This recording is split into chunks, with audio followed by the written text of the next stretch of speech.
ఇవాళ ప్రముఖ రాజకీయ విశ్లేషకుడు చందు శ్రీనివాస్ గారి పుట్టినరోజు సందర్భంగా కిరణ్ టీవీలో ఆయనకు కేక్ కట్ చేయించి సెలబ్రేట్ చేయడం జరిగింది. అంటే మనకు ఒక సినిమాలో పోకిరి సినిమాలో ఒక డైలాగ్ ఉంది, ఎప్పుడొచ్చామన్నది కాదన్నయ్య బుల్లెట్ దిగిందా లేదా. అంటే చాలామంది విశ్లేషకులను మనం గత 15 ఏళ్లలో తెలుగు టీవీ మాధ్యమం వచ్చినప్పటి నుంచి దాదాపు ఒక 25 ఏళ్లలో చాలామందిని మనం చూసే ఉంటాం. అనతి కాలంలోనే అత్యంత ప్రజాదరణ కలిగిన ఒక గ్లామరస్ హ్యాండ్సమ్ అనలిస్ట్గా చందు శ్రీనివాస్ గారు ఇవాళ పేరు ప్రఖ్యాతులు తెచ్చుకున్నారు. ఒక్కరోజులో దాదాపు 5-6 ఛానళ్ళు తిరిగి ఒక 10 నుంచి 15 టాపిక్స్ మీద అనర్గళంగా మాట్లాడగలిగిన నేర్పరి నైపుణ్యం ఉన్న ఒక వక్త చందు శ్రీనివాస్ గారు అని చెప్పాలి. అలాగే కేవలం రాజకీయ విశ్లేషణలే కాకుండా సబ్జెక్ట్ ఏదైనా కానీ దేశవ్యాప్తంగా దేశానికి సంబంధించిన సబ్జెక్టులు కావచ్చు, ప్రపంచ వ్యాప్తంగా ఉన్న సబ్జెక్టులు కావచ్చు, ప్రతి సబ్జెక్టు మీద మాట్లాడగలిగిన నేర్పరి చందు శ్రీనివాస్ గారు. ముఖ్యంగా మరొక అంశం మీ దృష్టికి తేవాలి. ప్రతిరోజు ఉదయాన్నే 5 గంటలకల్లా దాదాపుగా ఒక 5-6 తెలుగు పేపర్లు, ఒక 3-4 ఇంగ్లీష్ పేపర్లు ఆయన దగ్గర ఉంటాయి. ఆయన ఆ పేపర్లను కొనుక్కొని వాకింగ్ చేస్తూ కూర్చుని ఆ పేపర్లు మొత్తం కూడా చదివి ఆ తర్వాతే ఇంట్లోంచి బయటకు వస్తాడు. అందుకే చందు శ్రీనివాస్ గారు ఏ సబ్జెక్టు మీదైనా మాట్లాడగలగడం అంటే మైక్ ముందు పెడితే ఏ సబ్జెక్ట్ మీద మాట్లాడగలుగుతారు. అలాగే స్టేజ్ మీద కూడా స్టేజ్ ఫియర్, చాలామందికి స్టేజ్ ఫియర్ ఉంటుంది. ఎంత గొప్ప స్థాయికి వెళ్ళిన వాళ్ళకైనా స్టేజ్ ఫియర్ ఉంటుంది. అలాంటిది స్టేజ్ ఫియర్ ఇసుమంతా కూడా లేకుండా అద్భుతంగా హ్యాండిల్ చేసి స్టేజ్ మీద అనేక కార్యక్రమాలు, పెద్ద పెద్ద కార్యక్రమాలు కూడా అలవోకగా ఒంటి చేత్తో చేయగలిగిన ఒక టాలెంటెడ్ వ్యక్తి చందు శ్రీనివాస్ గారు అని చెప్పాలి. అలాంటి చందు శ్రీనివాస్ గారు కిరణ్ టీవీలో ప్రారంభం నుంచి కూడా తాను మన కిరణ్ టీవీ ఛానల్కు తాను అంటే చాలా ఛానళ్ళు మీకు తెలియదు, యూట్యూబ్ ఛానళ్ళలో చాలామంది అనలిస్టులకి వాళ్ళకి కార్లు పంపించి డబ్బులు ఇచ్చి వాళ్ళతోటి అనాలిసిస్లు చేయించే ఛానళ్ళు అనేకం ఉన్నాయి. కానీ కిరణ్ టీవీ లాంటి ఛానల్ జెన్యున్గా ఉంటుంది, మీ అందరికీ తెలిసిందే. మనం ఎవరికి డబ్బులు ఇవ్వలేము, మనం ఎవరిని యాచించలేము, అడగలేము, ఇవ్వలేము మనం. అలాంటిది కిరణ్ టీవీ అంత జెన్యున్గా నీతి నిజాయితీతో కిరణ్ టీవీ వెళుతున్న సంగతి మీ అందరికీ తెలిసిందే. అలాంటి ఛానల్కి నేనున్నానంటూ వెన్నుదన్నుగా నిలిచి గత సంవత్సర కాలంగా ఎప్పుడు ఏ సబ్జెక్ట్ వచ్చినా కిరణ్ టీవీలో చేయాలి నేను ప్రముఖంగా ఫస్ట్ ప్రయారిటీ కిరణ్ టీవీకి ఇస్తారు చందు శ్రీనివాస్ గారు. అందుకే ఈయన చందు శ్రీనివాస్ గారు కేవలం మేము అనలిస్ట్గాను లేకపోతే ఒక వక్తగాను చూడం, కిరణ్ టీవీ కుటుంబ సభ్యుడిగా మేము చందు శ్రీనివాస్ గారిని ట్రీట్ చేస్తాం. అందుకే ఆయన పుట్టినరోజు అంటే మా పుట్టినరోజు లాగానే ఆయన పుట్టినరోజుని ఇవాళ సెలబ్రేట్ చేయాలని కిరణ్ టీవీ టీం నిర్ణయించింది. కిరణ్ టీవీ ఎండి కిరణ్ గారు, అలాగే డైరెక్టర్లమైన నేను, తర్వాత ప్రకాష్ గారు, మేమందరం కూడా ఇవాళ కిరణ్ టీవీలో చందు శ్రీనివాస్ గారి పుట్టినరోజు వేడుకలు చేయాలని నిర్ణయించాం. తనకు కించిత్తు స్వార్థం లేకుండా ఒక కాజ్ కోసం ప్రతిరోజు మనం ఆయనే ఫోన్ చేస్తాడు, ఈరోజు ఈ సబ్జెక్ట్ చేద్దామా అంటారు, రండి అంటే ఆయనే ఫోన్ చేసి వచ్చి సబ్జెక్ట్ చేస్తాడు. అంటే అరుదుగా ఉంటారు ఇలాంటి వ్యక్తులు. ఆయనకున్న నాలెడ్జ్ని కావచ్చు, ఆయన చెప్పాలనుకున్న అంశాలు కావచ్చు, జనంలోకి చేర్చాలి, సమాజంలో ఒక మార్పు రావాలి అంటే మనం ఇప్పుడు కాకపోతే ఎప్పుడు చేస్తాం, మనం చేయాల్సిన అవసరం ఉంది. ఆయనకున్న వ్యాపారాన్ని పక్కన పెట్టాడు, ఒక అడ్వకేట్గా ఆయన ఉండి కూడా హైకోర్టు అడ్వకేట్గా ఉండి కూడా ప్రాక్టీస్ని పక్కన పెట్టాడు, వ్యాపారాన్ని పక్కన పెట్టాడు. సో మొదటి ప్రయారిటీ ఎన్నికల వరకు నేను ఖచ్చితంగా చేసి తీరాలి, ఒక మూడో పక్షం రావాలి. ఎప్పుడు 2 పక్షాలు ఈ రాష్ట్రంలో ఉన్నాయి, ఒక మూడో పక్షానికి అధికారం రావాలి. ఎట్లయినా ఒక నిజాయితీపరుడైన పవన్ కళ్యాణ్ లాంటి వ్యక్తికి, చాలామంది అనుకోవచ్చు రాజకీయ విశ్లేషకులు ఎలాంటి విశ్లేషణలు అంటే ఏదో గోడ మీద పిల్లిలా చేయాలని కాదు.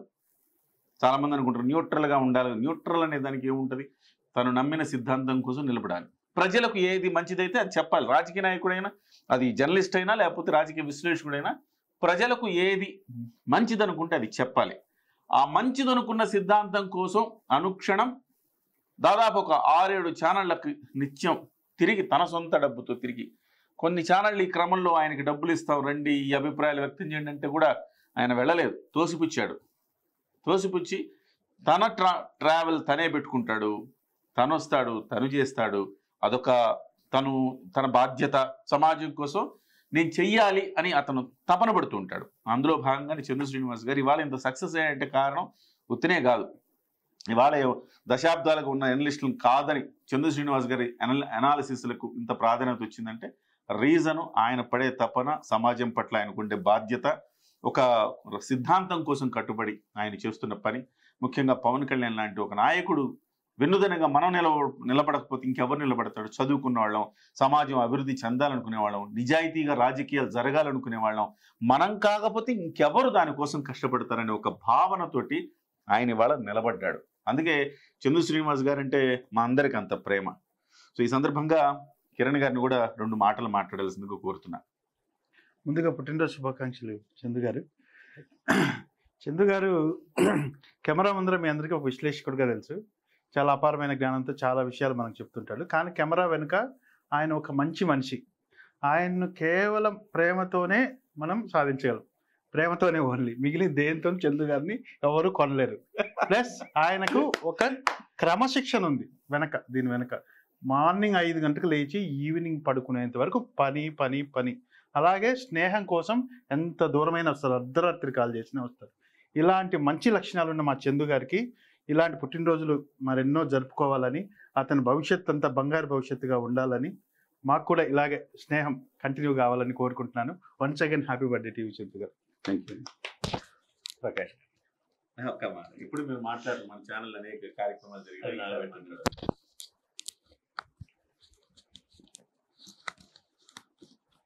మీరు మాట్లాడండి సార్. మీరు మాట్లాడిన తర్వాత మాట్లాడతాం. మీ ముగ్గురు మా టీంలో ముగ్గురం టీము కిరణ్ టీవీకి, కిరణ్ గారు, నేను, కిరణే, ప్రకాష్ గారు. మా ముగ్గురులో కొంచెం నేను ఎక్కువ మాట్లాడతాను, ఆ తర్వాత కాస్త కూస్త మాట్లాడతారు. మృదు స్వభావి మిత భాషి మా ప్రకాష్ గారు. చాలా తక్కువ మాట్లాడతారు, ఎప్పుడు ఛానల్ గురించి ఆలోచిస్తూ ఉంటారు, కానీ మాటలు మాత్రం బయటికి ఎక్స్పోజ్ అవుతా ఉంటారు అనమాట. కానీ ఇవాళ చందు శ్రీనివాస్ గారు పుట్టినరోజు సందర్భంగా ఆయన్ను కూడా మాట్లాడాలని కోరుతున్నా. Happy birthday sir. చంద్రు గారు యాక్చువల్గా ఇలాంటి పుట్టినరోజులు చాలా ఎక్కువ జరుపుకోవాలి సార్. ఎందుకంటే చాలా మంచి మనిషి. మామూలుగా గర్వం ఇది ఏమి ఉండదు ఆయనకి. యాక్చువల్గా ఒకదానికి ఎండి అంటే రియల్ ఎస్టేట్ కంపెనీస్కి అడ్వకేట్, ఆల్రెడీ అనాలిసిస్ చేస్తారు. నెక్స్ట్ మామూలుగా పొలిటికల్గా చాలా బ్యాకప్ ఉంది. అయినా కూడా ఏంటంటే చాలా అంటే నిదానంగా గర్వం లేకుండా ఎలా ఉండాలో మనిషి కరెక్ట్గా అలా ఉంటారు అన్నమాట. అందుకని ఆయన ఎక్కువ అటాచ్మెంట్ అలాంటిది మాకు. మా కిరణ్ టీవీ ఉన్నంత వరకు ఆయన ఎప్పుడు ట్రావెల్ అవుతూనే ఉంటాం సార్. మీరు బాగా పైకి ఎదగాలి, ప్లస్ మరిన్ని మంచి మంచి పుట్టినరోజులు ఎలాంటివి జరుపుకోవాలి సార్. Thank you. ఎప్పుడు కూడా ఈ సందర్భంగా కిరణ్ టీవీ వీక్షకులకు, కిరణ్ టీవీ యాజమాన్యానికి ధన్యవాదాలు తెలియజేస్తూ, ఎప్పుడు నేను నా ప్రతి పుట్టినరోజు కూడా ఓల్డ్ ఏజ్ హోమ్లో little sister of the poor అని ఉంది నాగార్జున వెస్ట్లో. జనవరి 1 కానీ బర్త్డే కానీ అక్కడే నేను వాళ్ళతో చేసుకుంటూ ఉంటాను, లేకపోతే అనాథ పిల్లలతో. అటువంటిది ఈ పుట్టినరోజున ముఖ్యంగా అత్యంత ఆత్మీయులు, నాకు హార్ట్కి దగ్గరైన వాళ్ళు. ఇందాక తుమ్మల కిరణ్ గారు చెప్పినట్టుగా ఆయన కూడా అపారమైన అనుభవం, ఒక యూట్యూబ్ ఛానల్ పెట్టి ప్రపంచవ్యాప్తంగా ప్రసిద్ధి చెందిన ఫుడ్ ఛానల్స్ రన్ చేసిన వ్యక్తి. ఆ తర్వాత ప్యాషన్ మీద దీనికి ఒక కిరణ్ టీవీ పెట్టాలి, దీని ఒక ప్రజలకు చేరువవ్వాలి, సమాజ స్థాపన కోసం మంచి రాజకీయాలు నేటి జనం చూడాలి, అటువంటి సచ్యలత వ్యక్తులు ఈ రాజ్యంలో ఈ రాష్ట్రాన్ని పరిపాలించాలనే ఒక సదుద్దేశంతో ఏం లాభాపేక్ష లేకుండా యూట్యూబ్ ఛానల్స్ అంటే ఆయా రాజకీయ పార్టీలకి కొమ్ము కాసి, ఈ రోజుల్లో కొన్ని పార్టీలు అయితే 50 ఛానళ్ళు 100 ఛానళ్ళు కొనేసేస్తున్నారు. వాళ్ళకి ప్రతి నెలకు కూడా మెయింటెనెన్స్కి వాళ్ళకి అన్నీ కూడా డబ్బులు ఇచ్చి నడిపే ఈ సమయంలో సింగిల్ పైసా ఆశించకుండా వచ్చిన గెస్టులకి వాళ్ళకి భోజనం కావచ్చు, టిఫిన్ కావచ్చు, వాళ్ళ కష్టాలు ఎన్ని పడుతున్నారో ఇంకో కంటికి తెలియకుండా వాళ్ళు ఒకవైపు ఇప్పుడు కొవ్వొత్తిలో కరిగిపోతున్నట్టుగా ఒకవైపు ఇబ్బంది పడతానే ఈ ఛానల్ రన్ చేయటం. అతి తక్కువ కాలంలో ఎక్కువగా ఆంధ్రప్రదేశ్, తెలంగాణ ప్రజలకి దగ్గరవ్వటం, కోట్లాది మంది అభిమానులు పొందడం అంటే ప్రపంచవ్యాప్తంగా మామూలు విషయం కాదు. ఒక మంచి కాజు కోసం చేస్తున్నప్పుడు అనేక ఆటుపోట్లు ఉంటాయి. కానీ ఎక్కడ కూడా వాళ్ళు నెరవకుండా, భయపడకుండా అనేక కాల్స్, బెదిరింపు కాల్స్ వస్తాయి ఈ ఛానల్కి. అధికార పార్టీ నుంచి కావచ్చు, ఇంకొక వ్యక్తులు కావచ్చు. ఎక్కడ భయపడకుండా కొద్దిగా ఇబ్బందులకు గురవుతున్న ఎంప్లాయీస్కి అంటే శాలరీస్ మీకు తెలియంది ఏం కాదు. ప్రతి నెల 4-5 లక్షలు శాలరీస్ ఇవ్వాలి. నేను కూడా ఒక స్కూల్ నడిపాను కాబట్టి తెలుసు. కాబట్టి వ్యవస్థ నడపాలంటే చాలా కష్టం. అందులో మీడియాలో యూట్యూబ్ ఛానల్ నడపాలంటే కష్టం. ఏ ఛానళ్ళు అనేక ఆఫర్స్ వచ్చినా ఎక్కడ కూడా రూపాయికి ఆశపడకుండా ఒక మంచి సదుద్దేశంతో ప్రజలకు మంచి చేయాలనే దృఢ సంకల్పంతో ఆయనకున్న 25 సంవత్సరాల అనుభవంతో ఒక ఛానల్ పెట్టాలి. యూట్యూబ్ ఛానల్ ఆయన ఎండీగా కిరణ్ టీవీని పెట్టడం. యాదృచ్ఛికంగా కిరణ్ కూడా first Nandi award winner ETV product. ETV నుంచి వచ్చి న్యూస్ రీడింగ్లో ఇప్పుడున్న ఛానల్ నెంబర్ వన్ అని చాలా చెప్పుకుంటుంటాయి. కానీ ఎవ్వరికి ఇతని వాక్చాతుర్యం, అతని డిక్షన్, అతని ఉచ్చారణ, అతని భాష, అతని ప్రజలను ఆకట్టుకునే తీరు, ప్రతి పదంలోనూ కిరణ్ అంటే ఈటీవీ 9 బులెటిన్ కిరణ్ చదవాలి, ప్రతిదం అంటే కిరణ్ చూడాలి. అటువంటి ఈటీవీ ఇది నుంచి ఆ కర్మాగారం నుంచి బయటకు వచ్చిన ఆ వ్యక్తి ఆ తర్వాత హెచ్ఎం టీవీలో దశ దిశ ద్వారా ప్రపంచవ్యాప్తంగా సుపరిచితుడు రాష్ట్రం విడిపోయేటప్పుడు. ఆ తర్వాత ఈ రోజున గవర్నమెంట్లో మీడియా సెక్రటరీగా పనిచేశాడు. తర్వాత ఇప్పుడు కిరణ్ గారు కూడా ఈ కిరణ్ని కోసం ఈ ఛానల్లో 2-3 నెలలు వెయిట్ చేశాడు యూట్యూబ్ ఛానల్ రన్ చేయడానికి. ఆ కిరణ్ని పార్ట్నర్గా చేసుకోవటం, వన్ ఆఫ్ ది డైరెక్టర్గా చేయటం, 2 రాష్ట్రాల్లో న్యూస్ చదవడంలో ఫస్ట్ నంది అవార్డుగా కిరణ్ని రావటం, అదేవిధంగా నేషనల్ అవార్డు కూడా రావటం. ఇటువంటి వ్యక్తులు ఈ సమస్య కొనటం కిరణ్ గారు కూడా అదృష్టంగా భావించాలి. అతను కూడా ఏం లాభాపేక్ష లేకుండా తన కష్టాల్లోనూ సుఖాల్లోని తుమ్మల కిరణ్ గారికి చేదోడవాదులుగా కిరణ్ ఉండటం. అదేవిధంగా ప్రకాష్ గారు, ఆయన కూడా అనేక వ్యాపారాలు చేసుకున్న ఒక సదుద్దేశంతో ఈ ముగ్గురు లాభాపేక్ష లేకుండా ఈ ఛానల్ నడుపుతున్నట్టు వీళ్ళు చెప్తున్నట్టు నేను నా వంతు వీళ్ళు చూసే వీళ్ళు పడే కష్టం, శ్రీనగర్ కాలనీలో 2 ఆఫీసులు తీసుకొని దానికి మెయింటెనెన్స్, ఎంప్లాయీస్ శాలరీస్, అనేక ఆటుపోట్లు, అవన్నీ ఎక్కడ కూడా నిలవకుండా అతి తక్కువ కాలంలో ప్రముఖులు, అనేక సెలబ్రిటీస్ కావచ్చు, తర్వాత బ్యూరోక్రాట్స్ కావచ్చు మనల్ని పొందుతున్న కిరణ్ టీవీ మొన్న ఈ మధ్యనే 1 మంత్ బ్యాకే, 1 మంత్ కూడా కాలేదు, చిరంజీవి గారి దగ్గరికి వెళ్ళటం, ఆత్మీయంగా ఒక మీటింగ్ జరిగింది. ఒక కాజ్ కోసం మీరు పనిచేస్తున్న, నేను ఆ టీంలో వీళ్ళతో పాటు ఉన్నాను కాబట్టి కాజ్ కోసం మీరు పనిచేస్తున్నారు, వీఆర్ ఆల్ విత్ యూ అని చెప్పి చిరంజీవి గారు ఒక దాదాపు 45 నిమిషాలు కూర్చోబెట్టి కాఫీ తెప్పించి ఇచ్చారంటే ఇండియాలోనే సినిమా రంగంలో ఆయన ఎవర్ గ్రీన్ పద్మవిభూషణ్ వచ్చిన వ్యక్తి మెగాస్టార్ చిరంజీవి గారి దృష్టికి కూడా కిరణ్ టీవీ వచ్చిందంటే దాన్ని బట్టి కిరణ్ టీవీ క్రెడిబిలిటీ ఏంటి, దాని యొక్క ప్రజల్లో ఏ విధంగా చొచ్చుకుపోయింది, ఒక కాజ్ కోసం ఏ విధంగా పోరాడుతుంది అనేది చిరంజీవి గారు ఆ రోజు చెప్తే చాలా సంతోషం. అది అందే డబ్బుతో వచ్చేది కాదు, కొన్ని వేల కోట్లున్న ఆత్మతృప్తి అనేది, సెల్ఫ్ సాటిస్ఫాక్షన్ ఉండాలి, అది కిరణ్ టీవీ సొంతం. ఏ ఛానల్కి లేని విధంగా కిరణ్ టీవీ సంపాదించుకోవటం. అదేవిధంగా మరి ముఖ్యంగా కిరణ్కి నాకు దాదాపు చాలామంది తెలుసో తెలియదు, కొంతమంది మాత్రం తెలుసు. ఒక ఈటీవీలో అతని సామ్రాజ్యం నుంచి చూశాను నేను, అతను ఎదిగిన తీరు చూసా. ఒక సిటీ కేబుల్ నుంచి, నెల్లూరు నుంచి, కోవూరు నుంచి వచ్చిన వ్యక్తి తనను కాని ప్లేస్లో ఇక్కడికి వచ్చి హైదరాబాద్లో ఈ ఛానల్లో ఇటువంటి యూట్యూబ్ ఛానల్, సోషల్ మీడియాలో కావచ్చు, మెయిన్ ఫ్రంట్ ఛానల్లో ఉండి సక్సెస్ కావటం అంటే మామూలు విషయం కాదు. అనేక ఒడిదుడుకులు, అనేక సంఘర్షణలు, దాని మధ్య అనేక ప్రముఖ ఛానల్స్లో పనిచేసి ఇప్పుడు యూట్యూబ్ ఛానల్లో తన ఫేస్ ద్వారా ముందుకు వెళ్తా నాకు కూడా దాదాపు 2 దశాబ్దాల పరిచయం. భావాన్ని ఆత్మీయంగా పలకరించుకుంటాం. ఒక మంచి కాజ్ కోసం తను కూడా ఈరోజు ముందుకు రావటం, వీళ్ళు ఒక మంచి ఆలోచన. ఒక టీం వర్క్ అంటే వ్యవస్థ అంటే వ్యక్తులతో పాటు వ్యవస్థ బాగుండాలని కోరుకోవాలి. ఈ సమాజం గురించి ఆలోచించాలి. ఆ సమాజం గురించి ఆలోచించే వల్లే సక్సెస్కి there is no shortcuts. ఈరోజు తాత్కాలికంగా వాళ్ళకి ఇబ్బంది కలిగొచ్చు, రేపటి రోజున ఫ్యూచర్ అంతా ఈ కిరణ్ టీవీ అని, కిరణ్ టీవీ ప్రముఖంగా ఇండియాలోని ఒక గుర్తింపు పొందాలని, ఆ రోజు రావాలని, ఆ కార్యక్రమాన్ని నన్ను ఒక గతిదిగా మరలా పిలుస్తారని మనస్ఫూర్తిగా కోరుకుంటూ ఈ ముగ్గురికి కూడా హృదయపూర్వకంగా నేను లైఫ్ లాంగ్ ఈ కిరణ్ టీవీతో ఉంటానని ఈ సందర్భంగా తెలియజేస్తూ మీ అందరికీ ప్రకాష్ గారికి కావచ్చు, తుమ్మల కిరణ్ గారికి కావచ్చు, కిరణ్కి మరొక్కసారి, ఎందుకంటే జర్నలిజం అంటే ఈరోజు రేపు డబ్బుమయమైపోయింది. నాకేంటి, నేనేంటి, నాకెంత ఇస్తారని ఈ సమయంలో డబ్బు కోసం ఆశపడకుండా ఒక విలువల కోసం, ఒక మానవతా విలువల కోసం, ఒక సమాజంలో మార్పు కోసం, మంచి పరిపాలన కోసం వీళ్ళు పడే తపన, ఇది మీరందరూ కూడా తెలుసు. ప్రపంచవ్యాప్తంగా అనేక మంది ఆత్మీయులు ఫోన్ చేస్తా దానికి బాధ్యతగా ఒక మంచి కాజ్ కోసం పోరాడుతున్నారు. కిరణ్ టీవీని అప్రిషియేట్ చేస్తున్నారు. మీరు అతి తొందరలోనే ఈ యొక్క ఛానల్ కిరణ్ టీవీ అంటే అదిరా, ఆ ఛానల్ చూసి నేర్చుకోవాలనే విధంగా మిగతా వాళ్ళు కూడా నడవాలని, నిఖార్సైన జర్నలిజం అందరూ కూడా ఉండాలని. ఎందుకంటే ఫోర్త్ ఎస్టేట్ పత్రికా రంగం, జర్నలిజం, ఎలక్ట్రానిక్ ప్రింట్ మీడియా ఈ రెండు కరెక్ట్గా ఉన్నప్పుడే అన్ని వ్యవస్థలు పనిచేస్తాయి.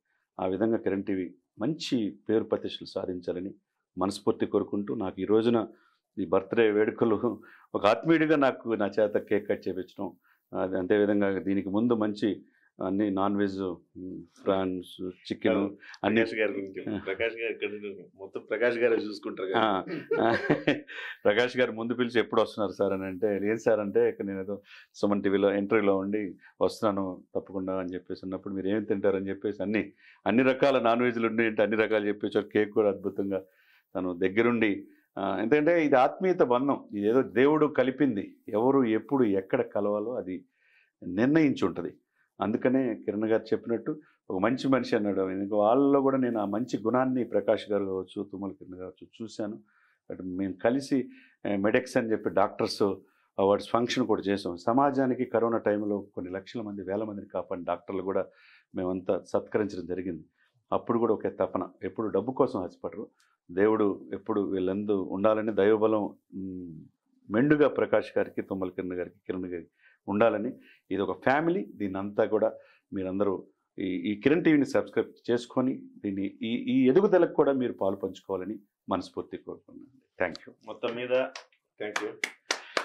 మీద ఇన్నాళ్ళుగా థ్యాంక్ యూ.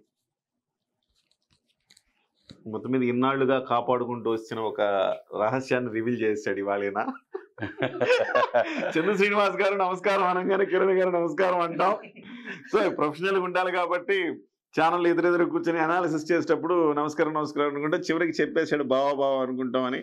20 ఏళ్ల పరిచయం, బావమరుతుల్లాగా ఉంటాం ఇద్దరం అనే విషయం చెప్పేశాడు. ఏం బావ నువ్వు అట్లా చెప్పేశావు. ఇప్పుడు మనం ఏమి దొంగతనం, ఇంకోతనం చేయట్లా. సమాజం కోసం మీరు పాటుపడుతున్నారు, నేను పాటుపడుతున్నా, అందరూ కాజ్ కోసం వెళ్తున్నాం. ఇప్పుడు నా దగ్గర విషయం ఉంటే మీరు పిలుస్తారు. మీరు అన్న ఒక మాటలు జర్నలిజంలో ఒక మంచి అనలిస్ట్గా అతి తక్కువ కాలంలో ఎప్పుడు వాళ్ళే ఉండరుగా, వాళ్ళు చెప్పిందే వేదం కాదు కదా. సమాజంలో ఎప్పటికప్పుడు అప్డేట్ ఉండాలి. ఆ విధంగా మీరు చెప్పిన మాటలకి, ఎందుకంటే మనం సబ్జెక్ట్ ఉన్న వాళ్ళకి కాబట్టి సమాజం మనల్ని స్వీకరిస్తుంది. మరొకసారి ఇక ఓపెన్ అయ్యాడు కాబట్టి చెప్తున్నా, బావకి భగవంతుడు మంచి ఆయురారోగ్యాలు అష్టేశ్వరుడు ప్రసాదించాలి. ఒక మంచి పొజిషన్కి వెళ్ళాలి. ఆయనకున్న ఒక పవర్ హౌస్, ఆయనకున్న కెపాసిటీకి తగ్గ పొజిషన్ ఇంకా రాలేదని నేను భావిస్తున్నా. సో డెఫినెట్గా ఆయనకి రాబోయే రోజుల్లో చాలామంది, ఒక డాక్టర్ సర్కిల్ కావచ్చు, ఒక అడ్వకేట్లు, లేకపోతే ఒక జడ్జిలు, ఎవరు మనం పెట్టుకున్నా కానీ సమాజంలో అత్యంత గుర్తింపు పొందిన వాళ్ళందరూ చంద్ర శ్రీనివాస్ గారిని కలవరిస్తారు. అట్లాంటి వ్యక్తి ఇవాళ మా కుటుంబంలో వ్యక్తి కావడం అనేది మేమందరం కూడా గర్వంగా భావిస్తాం. భగవంతుడు ఈయనకి మరింత మందికి సేవ చేసే అవకాశం, అలాగే ఈయన కుటుంబానికి ఆయురారోగ్యాలు అష్టైశ్వర్యాలు చేసే ఒక ఇది భగవంతుడు ఇవ్వాలని చెప్పేసి కోరుకుంటూ మనస్ఫూర్తిగా మరొకసారి పుట్టినరోజు శుభాకాంక్షలు. Thank you. Once again, happy birthday. Thank you Prakash.